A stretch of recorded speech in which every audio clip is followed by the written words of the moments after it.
Theo Henderson from Weedy House and another episode, and we have a very dynamic individual here. Her name is Chella, and she is a metal band, but there's more to meet the eye with her. And I was just having a very insightful and educational conversation with her. And I think it's very important as far as us as Weedy House. I always say this, no matter what boat you came in under, we're all in the same boat now. And when capitalism comes to call, we all are the victims of it. And white supremacy makes its mark through different races, different orientations, different economic classes. It does not matter. And with that said, I would like to introduce my guest, Chella. Chella, hello. Hello.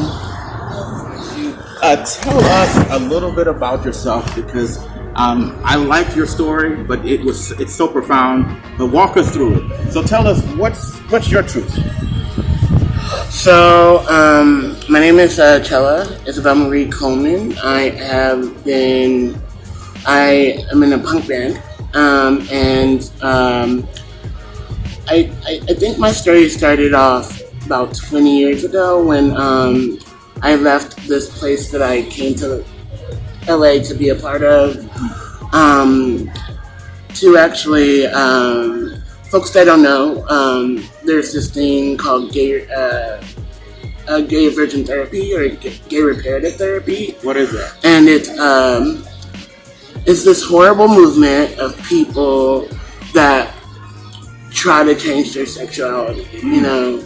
If you're like have a child that you think is gay, most people send their kids to these things. Mm-hmm. They do exist for adults, and I, thought that that's what I needed to do, and I saw my family being a little bit more supportive of me when I was doing that.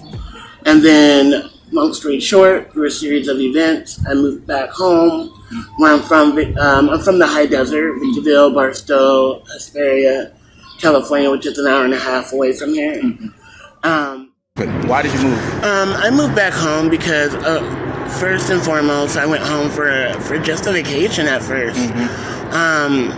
And then my family were in dire. They needed me. Yeah. My sister got arrested. Sorry. My sister got arrested. My mom was dealing with health issues, and my sister at the time had 4 kids. Mm-hmm. So I kind of had to step up and be the aunt, you know? Mm-hmm. And I couldn't be who I was living out there and doing that. And then my sister got out, and I was like, I need to do things for my own life. So I moved back here and lived in a place, but also attending LACC. Mm-hmm. And through a series of events, I got kicked out of that place because they found out that I was queer. Mm-hmm. How did you cope with it? How did I cope? At first, I was on survival mode. I wanted to keep trying to go to school. The thing is, when I came to LACC, mm-hmm. I found a group of friends who were just really, they allowed me to be me. Mm-hmm. Like, at first, I'd be like, pretend to be a straight man, mm-hmm. and they'd be like, no. We don't think you are, Mm-hmm. And then I'm like, yeah, I am. Praise Jesus. Mm-hmm. Back then I was into Christianity. I was not knocking anybody's faith, but I'm no longer Christian. Mm-hmm. But back then I was super Christian mm-hmm. and trying to live both, Mm-hmm. Both worlds. And then sooner or later the peeling started coming off. And then I started realizing that I wasn't a man, that I am a woman, mm-hmm. that I've always felt this way. Mm-hmm. And then the friends that I had were like, we knew at the moment we met you. And then I met a trans woman who I actually became housemates with. Oh, cool. Yeah, so when I got kicked out of that place, I actually moved directly into this woman's house. Mm-hmm. And I was kind of like her caretaker. She had a bunch of underlying health issues, mm-hmm. Some mental issues as well, mm-hmm. mental illness issues as well. Mm-hmm. And there was a lot of shit that happened between us. A lot of things that happened between us. Sorry. Mm-hmm. I have a big potty mouth. Mm-hmm. I became homeless again. How did that make you feel? Because I know when the second time I became on the street, that this. Oh, this was like my third time. Oh, your third. Yeah, this is my third time. It's So a I was depressing like, thing. Yeah. I was definitely like, how am I gonna survive? What do I need to do? Like, it was hard. It was definitely hard. And then I'm gonna fast forward it a little bit until the last time I was homeless. Okay. The last time, which was my last time becoming homeless, was because I lived at a place that was temporary. Okay. The guy was like, you could stay here. It was very much similar to where I live here, where you can't have a guest. You can't have a guest for more than 2 months. You know? Wow. I'm like, I can't have a guest for more than, like, if someone I can't have someone staying with me because it's subsidized, right? Okay. And like, I had no friends like that. Like, my friends that were like supportive in one way, they all lived with their parents, so they couldn't support me, you know? I had one friend who was like, lived right down the street from the LACC. She was like, you could stay with me. So I stayed with her for a few months. Then I stayed with another dude for a few months. And then after that, I got kicked out. Like, asked to leave, not kicked out, right? And it was cold. It was during the Christmas season. So I went back. I didn't actually go back home. I went to live with my cousins, who ended up putting me in their garage. And it's cold in LA, but where I'm from in the high desert, it's colder. It snows there sometimes. Right. So I would be like, I felt like they treated me like shit. So I was like, maybe I should just go back to LA and go back to LACC and try to finish getting my degree, just focus on shit I need to do. I remember watching this documentary when I was a student and like in between houses. And it was about Skid Row and about folks in Skid Row. And I was like, and I remember someone saying on there that like they didn't start doing drugs or being an alcoholic until they became homeless. Right, very true. Before, I'm gonna be real, I was never, I didn't smoke weed. I hardly drank. Like, maybe drank on my birthday and on holidays, you know. But when I became homeless, that's when I started drinking more, you know. You know, I don't want to be instant to interject with you. Did you, because I noticed, like, because I interviewed cutters like that. Did you? I started cutting when I was 14. Why?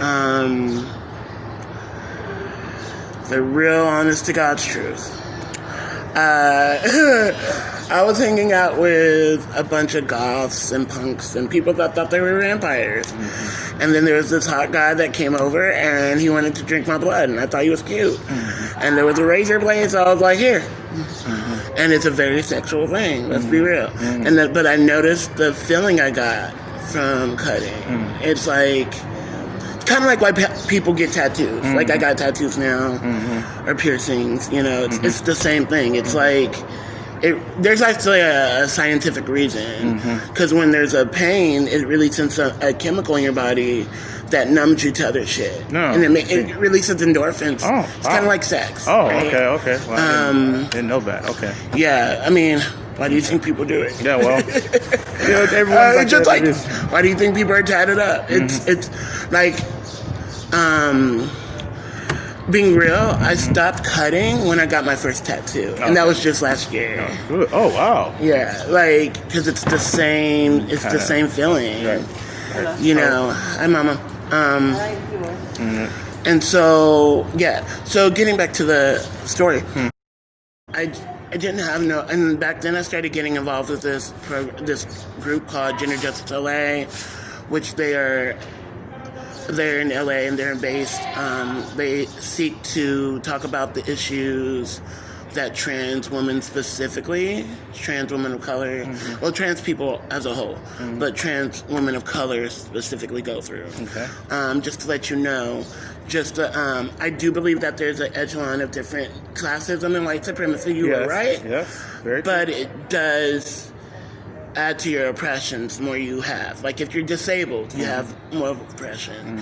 If you're someone that has some felonies, you have more of an oppression.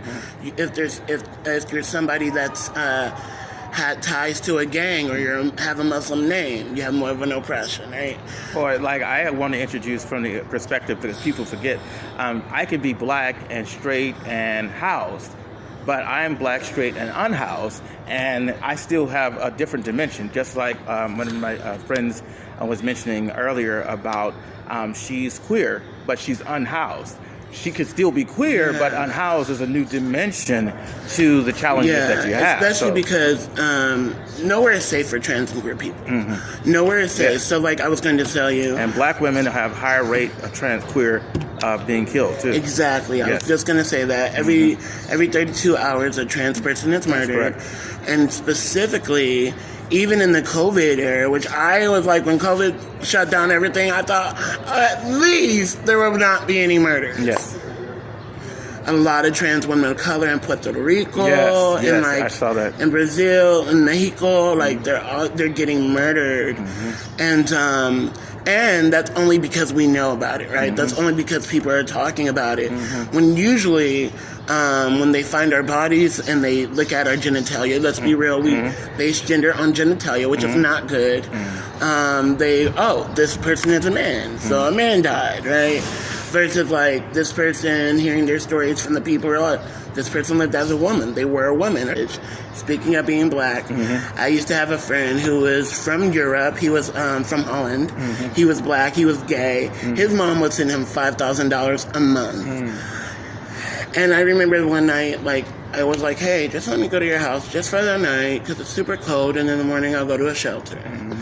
And he was like, no. I remember him, like, sternly saying no. And I was like, come on, please. It's really cold. You don't say, if you're my friend, why are you, like, I understand if your place is a mess, you can go clean it, and I'll meet you, just tell me where it's at, and I can walk there, blah, blah, blah. And they just sternly said no. And, like, we sat there for 2 hours. Yes, no, please, no. And I finally just was like, okay, fuck, oh well. So I stayed up all night. I left him alone, stayed up all night, and then I came to Skid Row. And I did what I had to do to get myself in that program. I'm gonna be real. When he said no, when he would just say no, like I was like, why? And there are some people I've had to say no to, but it's because the rules here. Let's be real. And number two, I've had them in my place, and some violence or some things have happened, and I just don't trust them. You know, so that's different. Okay. But yeah, so after that, I just lived at that shelter, which was great. It was great for me in a lot of ways because I did find a little corner of black people that I was super close with. Started coming out of my shell a lot more and then doing what I needed to do to get here. And I got here in the June of 2012. And I've been thankful, but it's been a mess in a lot of ways too. So what propelled you to do? What propelled you to do a metal band? A punk band. Okay. My apologies. Yeah, so punk metal, even though there is a conversation. But yeah, I'm in a band. Yeah. I like all kinds of music. I do tend to lean more towards rock. But I like all kinds of music. I like Beyonce, I like Lil' Kim, I like Nicki Minaj. I grew up on Blackstreet, grew up on like Azette, you know, grew up on Tamia, Brandy, Monica, you know, all that good stuff.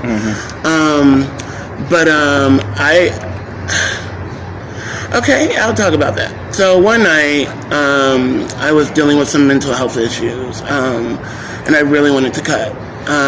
Me and a friend had a fight, and this friend is a trans woman like myself, and I was really, I looked up to her, and so like, I was really, really sad. You know, and so I had a friend who's also in an all-black punk band called Fuck You Pay Us. All-black, all-femme, which means non-male, a punk band called Fuck You Pay Us. One of them I'm really close with, and they told me anytime I want to hang out to hit them up, because I would post all on my Facebook. Anyone want to hang out? Mm-hmm. Anyone want to hang out? Mm-hmm. And like they had just got this studio in Chinatown, and I was like, can I come over, please? Like I just had a fight with this person. I don't want to be alone. I'm drunk. Mm-hmm. And they're like, let me see something. 5 minutes later, I get a text. You can come through. And I was like, great, but I don't have any money to go, because I'm poor. They're like, what's your address? Give them my address. They sent it for me and went to there. I got there and I told them what happened, and I was kind of sober up around that time. And they're like, well, this person said, Chella, you know how you like to listen to rock music? Well, tonight we're going to make rock music. And I'm like, I don't want to do anything right now. I just want to cry and drink some more. And so I sat on the couch in the studio, and actually, can I talk about 420 or no? Yes, that's fine. Because someone educated us before. So for 420, from what I understand, it's a marijuana day of marijuana. Many celebrities go out and make a span. So yes. But I also meant just talk about weed. Okay, go ahead. Do your thing. Okay. So I smoke. Okay. I do smoke. So I smoke because of chronic pain, and it helps me sleep. And I deal with insomnia. If people are on my Facebook, they see me at night at 3 or 4 in the morning. I really am. Mm-hmm. And so we smoked, and then we just kind of got into like a little thing, and it was really cute. And I was actually falling asleep. Mm-hmm. I was actually falling asleep, and they're like, okay, you want to start making music? Mm-hmm. I was like, no, I'm good. I'll just go home. They're like, Chella, come on. What do you really want to do? Mm-hmm. And I saw the mic, and I just took the mic, and I was like, and one person was on the drums. Yes. The person had a guitar. This other person had a bass guitar, and we just formed. So that's how we formed. Yeah. Excellent.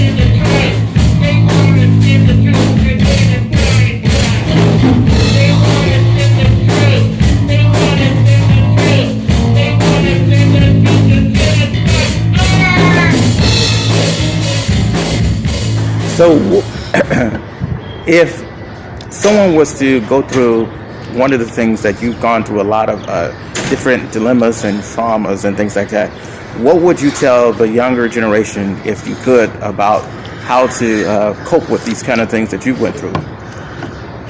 To be honest, I'm still learning. Okay. I mean, I won't tell people to find a therapist. I'm not into that. Okay. I don't think therapy helps everyone. Mm-hmm. I do think the artistic expression for me, finding an outlet is super good. I mean,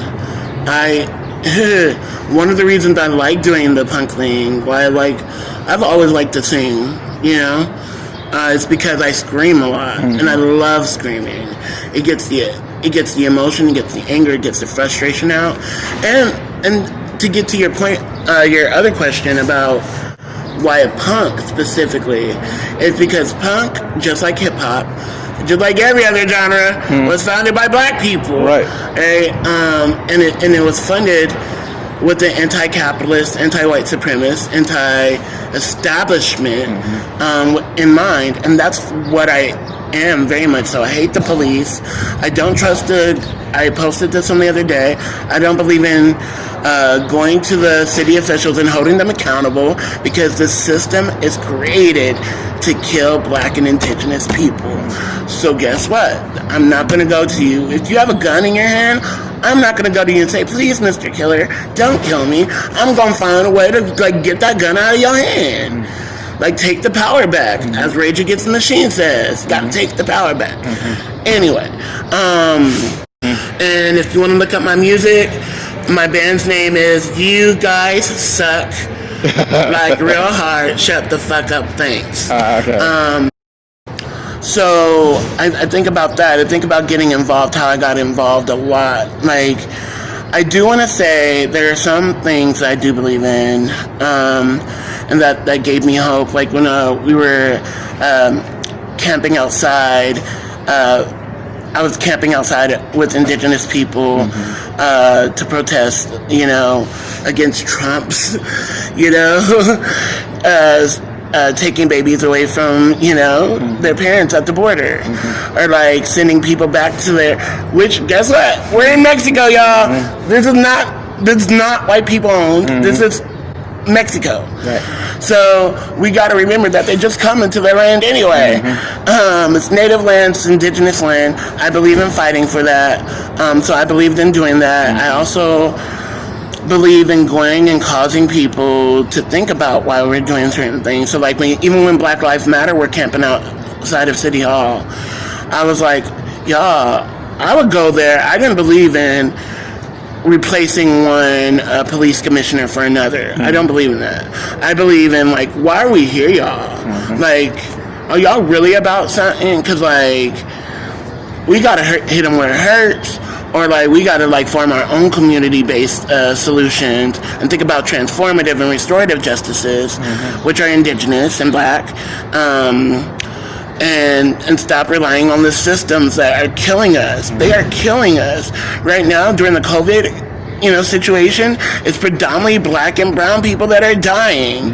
And I'm naming indigenous people in that as well. Yes, because they are not getting the help they need, because they are because of the fucking, oh my gosh, the way that white supremacy lied to a lot of Native and indigenous people and slaves. It's horrible. It's fucking horrible. And so we got to fight back. That's why I would say to people, fight back. And if you can't fight back, find someone who you can be with that will teach you to fight back in certain ways, and find an outlet. Well said. One of the other questions is I don't know if you, what pronouns would you like? Because No. She, and you shouldn't say what pronouns would you like. Say, what pronouns do you use? No, what pronouns do you use? My apologies. Yeah, I do go by they, because I also, so for those that don't know, I also identify as indigenous. Okay. And there are some indigenous cultures that have what's called two-spirit. Two-spirit are folks who are not male nor they're female. They are born with any and all, right? They are healers. They're instead of like being the ones that are criminalized and demonized, they're the ones that are the healers. They're the ones that you can go to like get to seek out help. There's actually a beautiful story that I heard. So men and women and the two spirits lived in harmony, right? And then men and women started fighting. So men went one way, women went another way. So the two spirits got together. They're like, we need to keep this together to like heal our land, because we need to keep producing, right? So they went to the men and talked to the men for the women, and they brought them back to the circle, and then went to the women and brought them back to the circle for the men, and they're like, and they mediated, and everything was good, right? So that it's just a perfect balance of both, right? What else? Yeah. So yeah. But when you ask that, I mean, just to let you know, things are always changing. Yes. I see that you tried, so like I'm not mad at you. It's not like that. That's right. No, but I appreciate you correcting me and educating me. Yeah, because everything's always changing. Yes. Right? Like everything. There's some words that I use that are still like, I'm like, okay, wait, like I'm trans. Why y'all getting that mad at me? But like things are always changing. I do want to say something that, like, I think for me, in terms of living in Skid Row, and in terms of fighting back against the police, fighting back against violences too, right? I think the biggest support that I've had has been from community, right? From people that either look like me or people that are. They either look like me, and I mean like they're trans and Black, or they're queer and Black, and they're doing their best to like fight back against these oppressive systems. So yeah, I think finding community is super big. Which brings me a question is, because I have to say this because I'm a Black man and I think it's important to say this, is there is a community in the Black community that I disagree with, is that they believe there's some conspiracy against black men to change them or effeminize them and things like that. And I need to speak out and be clear on this because I want your perspective on this because I disagree because nobody's going to put a gun to your head and say you're going to be this. So let's talk about that elephant in the room. Yes. So Hotepish. Yes, please. I go back to the Dogon tribe of Nigeria. Oh, okay. One of their goddess, I can't say it, I mean it's both, right? One of their gods that they prayed to before colonization was a statue that had tits. Can I say how I need to say it? Go ahead. It had tits and a dick. Mm-hmm. That's one of the gods that they prayed to before colonization. So I think yes, we need to challenge masculinity. I think yes, we need to challenge toxic masculinity. Yes. Yeah, right here. Especially because men don't just kill trans women; they kill cisgender women. Like 4 years ago, I remember in a span of 1 week, 2 black trans women had died, and then a cis woman in New York was catcalled, which means the dude hit on her. A black dude hit on her. He was like, "Hey, mama, what's up?" Right. And she didn't return it, you know. And he burned her. Yeah. He burned her. So we have to challenge the masculinity that goes into that. We have to challenge the ideals that the idea of the fucking nuclear family that they're still trying to make.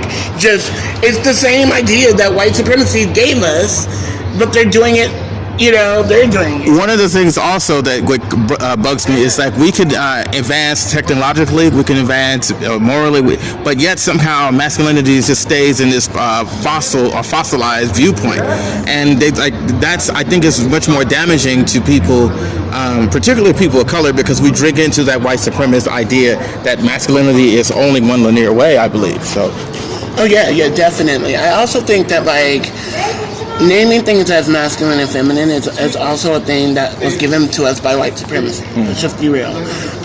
One of the things a person said was one of the first violences that they taught us in colonization is gendering things. It's gendering people, right?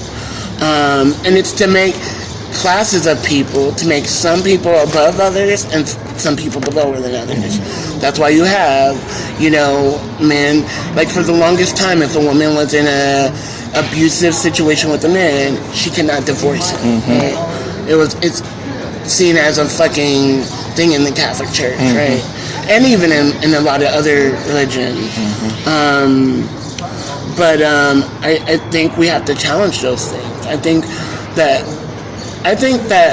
men have to see their liberation tied up in women's liberation and in trans women's liberation and in gender non-conforming people's liberation in order for them to get free.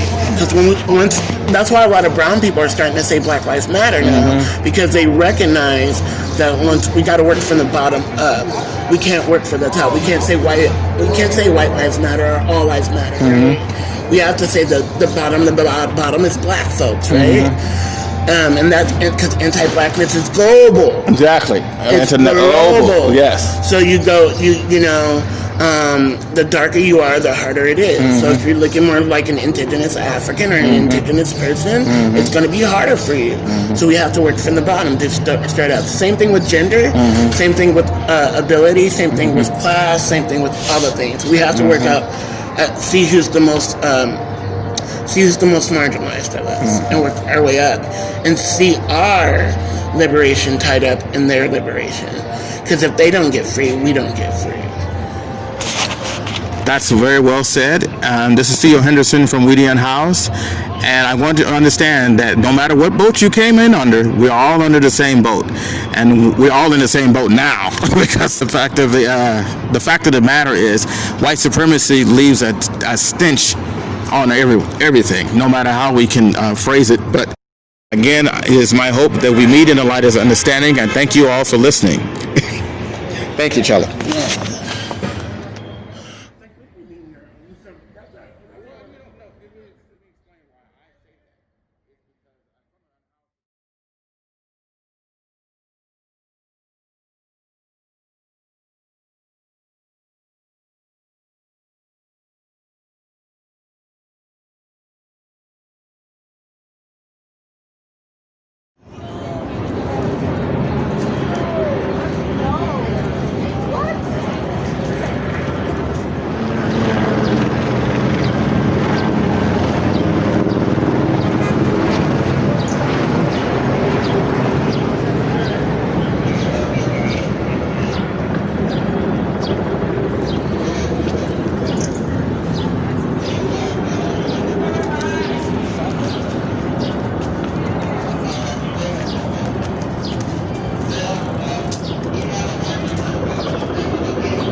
Helicopters are over us. We're live now at the protest at the Hall of Justice.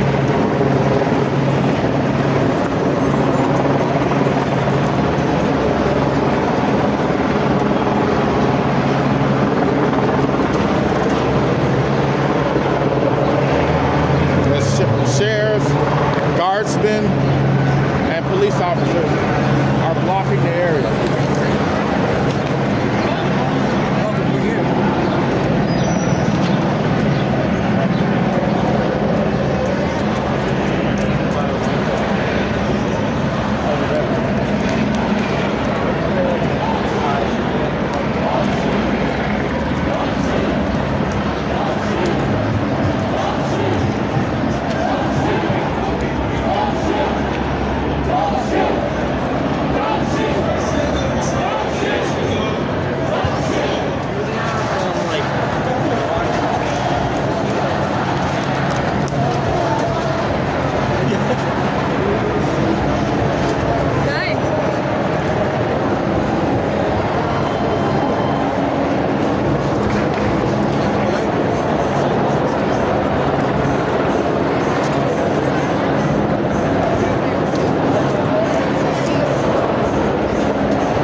Thank you.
Richie, another liberator.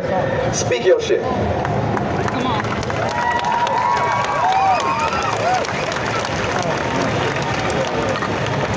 What's up, family? I'm Richie Reseda. I'm a formerly incarcerated organizer. And I want to just connect this to what's happening statewide. There are 58 counties in California. There are 130,000 people in prison in California. Okay. Almost half of those 130,000 people come from Los Angeles County. Every single thing that's going on, even with COVID. God bless everybody who lost someone and everybody who's lost their life. But this time is so specific. It is so specific. But it has to be now. We are all here. We are all paying attention. We are all available. There's nothing else to rush to but exactly what needs to happen right now. So let's not let this be a moment of marching and we're here and we're upset and we're angry and we do this for a week or 2 weeks or whatever it is. Let this be a time that we don't let up until some shit changes, period.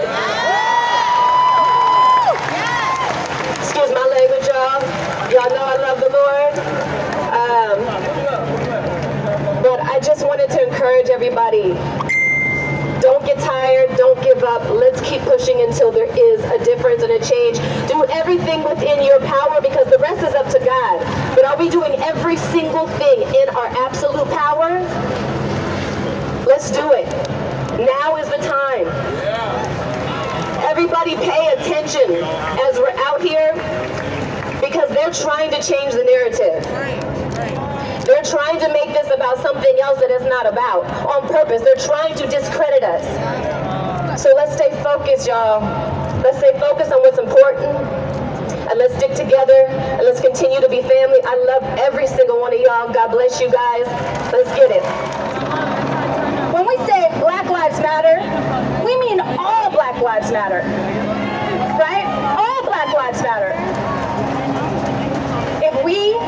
How do we expect people to show up if we're not showing up for each other? Amen.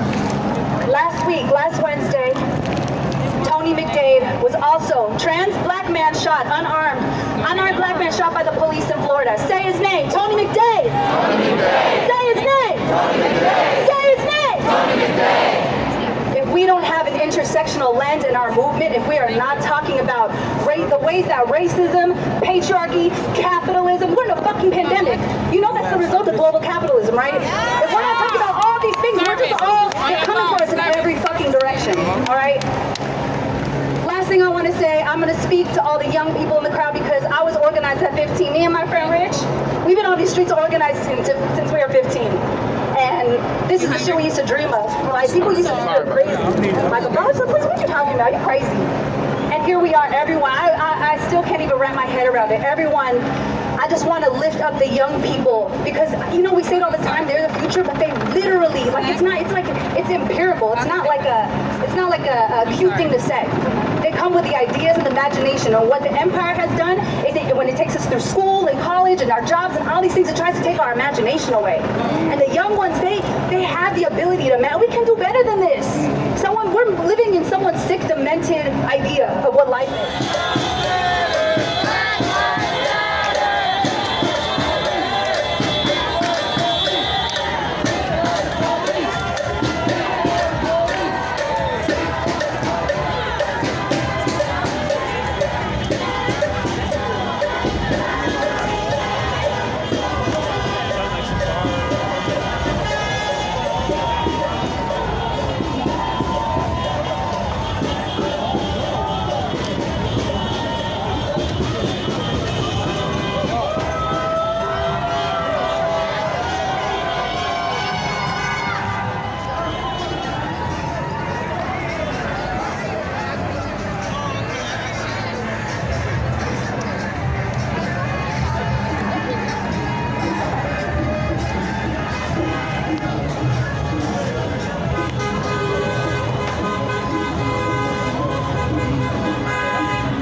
I'm so happy.